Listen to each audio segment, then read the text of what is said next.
नमस्कार, स्वागत आहे आपल्या ॲडव्होकेट नरेंद्र माधव या चॅनलवरती. मित्रांनो, आज आपण कायद्याच्या दृष्टिकोनाने अत्यंत महत्त्वाच्या असणाऱ्या गोष्टीच्या अनुषंगाने बोलणार आहोत. बऱ्याचशा पक्षकारांना ह्या गोष्टी माहीत नसतात आणि मग ते कोर्टामध्ये आल्यानंतर गोंधळलेल्या अवस्थेमध्ये आपल्याला बघायला मिळतात. आणि गोंधळलेल्या अवस्थेमध्ये त्यांना अशी मानसिक स्थिती त्यांची पूर्णपणे गोंधळलेली असल्या कारणाने त्यांचा न्यायालयावर असणारा विश्वास कुठेतरी कमी प्रमाणात होताना आपल्याला बघायला मिळत आहे. म्हणजेच पक्षकारांचा न्यायव्यवस्थेवरील ज्यावेळी असणारा विश्वास हा कमी होताना असेल तर ती न्यायव्यवस्थेवर असणारा विश्वास वाढवणं हे प्रत्येक वकिलाचं कर्तव्य आहे. आणि त्या अनुषंगाने आपल्या पक्षकारांना कायदेविषयक असणारी संपूर्ण माहिती त्या ठिकाणी प्रोव्हाइड केली पाहिजे, त्या प्रकारे त्यांना सांगितली पाहिजे, त्यांना त्या गोष्टीची जाणीव-जागृती करून दिली पाहिजे. हे एक प्रत्येक वकिलाचं कर्तव्य आहे. मित्रांनो, आज आपण ह्या व्हिडिओच्या माध्यमातून कोणकोणत्या गोष्टी कायदेशीर महत्वाच्या आहेत ह्या अनुषंगाने आपण एक ओव्हरव्ह्यू बघणार आहोत. तत्पूर्वी व्हिडिओ आपल्याला आवडत असेल तर नक्की लाईक कराल, सबस्क्राईब कराल, कारण ॲडव्होकेट नरेंद्र माधव या चॅनलच्या माध्यमातून आपल्याला संपूर्ण जी माहिती आहे ती कायदेविषयक माहिती अत्यंत मोफत स्वरूपात आपल्यापर्यंत प्रोव्हाइड करण्याचं काम आम्ही करत असतो. तर आपलं पण एक काम आहे, ह्या चॅनलला लाईक करा, सबस्क्राईब करा आणि कायदेविषयक असणारी संपूर्ण घडामोडी आपण या ठिकाणी प्राप्त करून घ्याल अशी अपेक्षा आपल्याकडून बाळगूयात. मित्रांनो, कोर्टामध्ये जी कायदे चालत असतात त्या कोर्टामध्ये चालणाऱ्या कायद्यामध्ये पक्षकारांची जी अवस्था गोंधळलेली असते त्याची दोन कारणं आहेत. एक तर पक्षकारांना जो आहे तो संपूर्ण कायद्याचा अभ्यास नसतो आणि जो काही कायद्याचा अभ्यास असतो तो अत्यंत प्रमाणात असल्या कारणाने ते त्या ठिकाणी ज्या वेळेला कोर्टामध्ये आलेले असतात त्यावेळेस त्यांच्या मनामध्ये अशी अपेक्षा असते की कोर्टामध्ये अगदी लवकर त्यांना न्याय मिळेल, अगदी लवकरात लवकर त्यांची जी काही कोर्टाकडनं अपेक्षा आहे ती त्यांना प्राप्त करता येईल अशी त्यांची अपेक्षा असते. मित्रांनो, ही पक्षकारांची अपेक्षा हे अत्यंत रास्त आहे, अत्यंत योग्य आहे. परंतु न्यायालयीन प्रक्रियेमध्ये जी काही वेळ, काही धोरण असतं, जे काही गोष्टी असतात ज्याकडे पुरावे देणं, एव्हिडन्स देणं, प्रोसेस चालणं, ट्रायल प्रोसेस चालणं, म्हणजे जे दोन वेगवेगळे प्रकार आहेत की न्यायालयीन प्रक्रियेमध्ये फौजदारी स्वरूपाचा गुन्हा फौजदारी स्वरूपाची कोर्टाची प्रक्रिया संपूर्णपणे वेगळी आहे आणि दिवाणी स्वरूपाची कोर्टाची प्रक्रिया संपूर्णपणे वेगळी आहे. याची सुद्धा बऱ्याचशा पक्षकारांना माहिती नसते की दिवाणी प्रक्रिया म्हणजे काय आणि फौजदारी प्रक्रिया म्हणजे काय. आणि त्याच अनुषंगाने दिवाणी कोर्ट त्या ठिकाणी चालवले जातात, फौजदारी कोर्ट त्या ठिकाणी चालवले असतात आणि त्यांचं प्रत्येकाचं एक वर्गीकरण केलेलं असतं की म्हणजे इकडे जेएमएफसी करून सीजीएम सेशन कोर्टापर्यंत, इकडे क्रिमिनलकडे आणि सिव्हिलकडे CGM, senior division, junior division अशी क्लासिफिकेशन दिवाणीच्या अनुषंगाने केलेली असते. मग पक्षकार कोर्टामध्ये आलेला असतो, त्यांना ह्या गोष्टीची माहिती नसते की दिवाणी कोर्ट कुठे चालतं, फौजदारी कोर्ट कुठे चालतं आणि दिवाणी कोर्टामध्ये काय चालत असतं, फौजदारी कोर्टामध्ये काय चालत असतं यांची माहिती त्यांना नसते. आणि मग त्यांना असं वाटतं की एखादी तारीख त्या ठिकाणी झाल्यानंतर दुसऱ्या तिसऱ्या तारखेमध्ये आपल्याला कुठेतरी कोर्टाकडनं न्याय मिळेल. परंतु कोर्टाची प्रक्रिया जी आहे ती मित्रांनो अत्यंत क्लिष्ट स्वरूपाची असते, अत्यंत गुंतागुंत स्वरूपाची असते की ती सर्वसामान्य पक्षकाराला ही जी गुंतागुंताची जी प्रक्रिया आहे त्याची माहिती नसल्या कारणाने त्यांचा कुठेतरी गैरसमज होत असतो की आपण कोर्टामध्ये आलो आहोत, आपण वकील साहेबांकडे अप्रोच झालो आहोत, आपली कोर्टामध्ये लिस्ट केलेली आहे, कोर्टामध्ये दाखल केलेली आहे, फायलिंग केलेली आहे आणि अशा वेळेला लगेच पुढच्या 2-3 तारखांमध्ये आपल्याला न्याय मिळेल अशी त्यांची त्या ठिकाणी धारणा असते. पण मुळामध्ये असं होत नाही, कारण न्याय मिळवण्यासाठी कोर्टाची प्रक्रिया असते, त्यामध्ये संपूर्ण पुरावे आहेत, त्या पुराव्याचा अभ्यास त्या ठिकाणी कोर्टामध्ये केला जातो. त्याचबरोबर जे काही न्यायालयीन त्या ठिकाणी जे काही कायदे आहेत त्या कायद्याच्या अनुषंगाने ते पुरावे संयुक्तिक आहेत का, मिळते जुळते आहेत का, त्याचा सुद्धा त्या ठिकाणी अभ्यास केलेला आपल्याला बघायला मिळतो. हे जे संपूर्ण कायदेशीर पुरावे सुसंगत असतील आणि ती पुरावे त्या फॅक्ट्स आणि सर्कमस्टन्सेसला सुसंगत असतील, त्या घडलेल्या गोष्टीला सुसंगत असतील तर त्या अनुषंगाने मग कोर्ट आपली प्रक्रिया पुढे ऑर्डरच्या स्वरूपामध्ये किंवा जजमेंटच्या स्वरूपामध्ये दिलेली आपल्याला बघायला मिळते.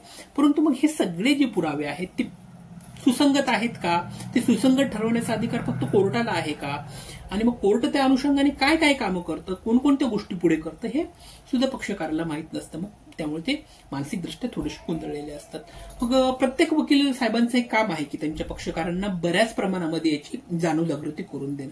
परंतु मुख्यतः असं होत नाहीये की वकील साहेब त्यांच्या कामामध्ये पूर्णपणे गडलेले असतात आणि त्यामुळे संपूर्णपणे ते पक्षकारांना माहिती करून देऊ शकत नाही. आणि बरेचसे वकील साहेब ह्या ठिकाणी पक्षकारांना जरी माहिती देण्याचा प्रयत्न करत असेल तरी पक्षकारांना जी न्यायालयाची प्रक्रिया आहे ती अत्यंत क्लिष्ट आणि किचकट स्वरूपाची असल्याकारणे त्यांना ती समजून घेणं किंवा त्यांच्या त्या मानसिक दृष्टीमध्ये समजून सांगणं आणि समजून घेणं ही जी आहे ही प्रोसेस वाटेल तितकी सोपी आणि साधी नसल्या कारणामुळे सुद्धा बरेचसे वकील साहेब त्याच्या फंद्यामध्ये खोलामध्ये जाऊन कुठल्या पक्षकारांना ही संपूर्ण न्यायालयाची क्लिष्ट प्रक्रिया समजून सांगायच्या फंद्यामध्ये पडत नाहीत.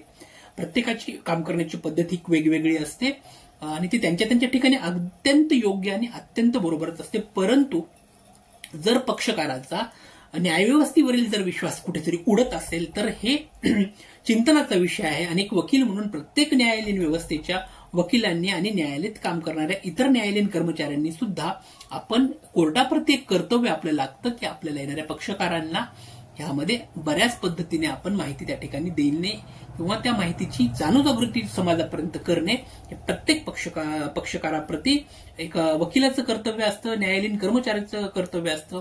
न्यायालयात जे काही कर्मचारी असतात जसे की क्लार्क पासून पिऊन पासून जे काही बिलीफ पर्यंत जे काही मोठे मोठे सिनियर क्लार्क प्रकारचे जे अधिकारी असतात त्यांचं सुद्धा हे कर्तव्य आहे की सर्वसामान्य पक्षकारांच्या आयुष्यामध्ये कुठेतरी न्यायालयीन व्यवस्थेवरती विश्वास ढळू नये, न्यायालयांचा विश्वास पक्का असावा आणि न्यायालयाकडून आपल्याला पूर्णपणे न्याय मिळतो ही त्यांची जी विचारसरणी आहे ती तशी सदृढ राहावी या दृष्टिकोनाने प्रत्येकानं त्यांना त्यांच्या त्यांच्या प्रमाणात का होईना एक प्रकारे न्यायालयाबद्दलची जाणीवजागृती करून देणं हे आपलं कर्तव्य आहे. अशी प्रत्येकाची त्या ठिकाणी मानसिक स्थिती बनवली पाहिजे.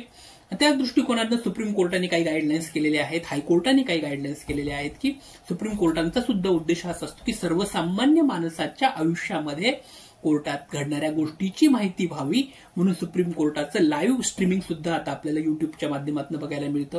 त्याचबरोबर इतर काही वेबसाईट आहेत त्या वेबसाईटच्या माध्यमातून बऱ्याचशा हायकोर्टाने त्यांची कोर्टामध्ये चालणारी जी प्रोसिजर आहे त्याचं सुद्धा लाईव्ह स्ट्रीमिंग केलेलं आपल्याला बघायला मिळतं आहे. उद्देश एवढाच आहे की सर्वसामान्य जनतेपर्यंत कोर्टाच्या ज्या क्लिष्ट प्रक्रिया आहेत, गुंतागुंतीच्या प्रक्रिया आहेत याची जाणीव जागृती व्हावी, याची माहिती सर्वसामान्य जनतेला व्हावी हाच उद्देश सुप्रीम कोर्टाच्या लाईव्ह स्ट्रीमिंग मागे आहे हे आपण लक्षात घ्यावं.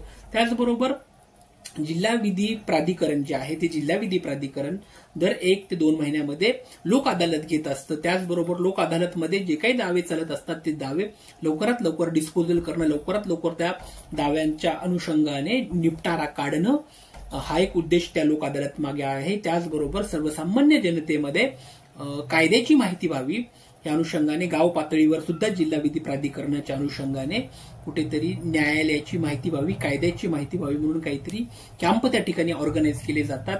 त्या ठिकाणी न्यायालयीन घडामोडीची माहिती लोकांपर्यंत ग्रामीण भागामध्ये शाळा कॉलेज महाविद्यालयामध्ये व्हावी म्हणून त्या ठिकाणी न्यायालयीन कॅम्प जिल्हा विधी प्राधिकरण यांच्या अनुषंगाने आणि वकील संघ स्थानिक जे आहेत त्यांच्या अनुषंगाने ह्या ठिकाणी केलेली आपल्याला बघायला मिळते. त्यांच्या संयुक्त विद्यमानाने हे सगळं कॅम्प त्या ठिकाणी आयोजित केले असतात. त्यांचा उद्देश आहे की जी काही सर्वसामान्य जनता आहे, सर्वसामान्य पक्षकार आहेत यांच्या आयुष्यामध्ये कायद्याची संपूर्ण माहिती मोफत मिळावी, त्यांना कायद्याची जाणीव-जागृती व्हावी आणि त्यांची न्यायालयांवर असणारी निष्ठा ही सदृढ असावी, विश्वास सदृढ असावा असा ह्या मागचा दृष्टिकोन आहे. ह्या ठिकाणी आपण थांबूयात. पुढच्या व्हिडिओमध्ये आपण पूर्ण डीपमध्ये कोणकोणते फौजदारी स्वरूपाचे दावे आहेत, कोणकोणते दिवाणी स्वरूपाचे दावे आहेत आणि त्याच अनुषंगाने पक्षकारांनी कोणकोणत्या गोष्टी लक्षात घ्याव्यात ह्या संदर्भात आपण पुढे बोलणार आहोत. व्हिडिओ आपल्याला आवडला असेल तर नक्की लाईक करा, सबस्क्राईब करा. Thank you so much.